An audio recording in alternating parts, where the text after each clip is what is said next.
నేను ఎవరికైనా 2 ఆప్షన్స్ ఇస్తాను. ఆప్షన్ ఏ, జబ్బు చేస్తే వైద్యం చేస్తా. ఆప్షన్ బి, తప్పు చేస్తే నిలబెట్టి నరికేస్తా. ఆప్షన్ ఏ కావాలా, ఆప్షన్ బి కావాలా? నరకడమా, వైద్యమా? ఏది కావాలో డిసైడ్ చేసుకో. Choice is yours. Choice is yours. Choice is yours.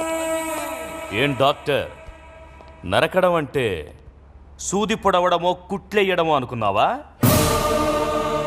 చూడు, ఒకవైపే చూడు, రెండో వైపు చూడాలనుకోకు. తట్టుకోలేవు, మాడిపోతావు.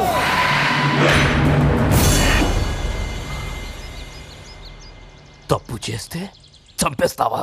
కన్ఫర్మ్డ్గా. జరిగిందేదో జరిగింది, మళ్ళీ ఇలాంటివి జరగకుండా ఉంటే చాలు అనుకో. టెన్షన్ తగ్గుద్ది, గుండె బాగా పనిచేస్తుంది, ఎక్కువ కాలం బతుకుతావు.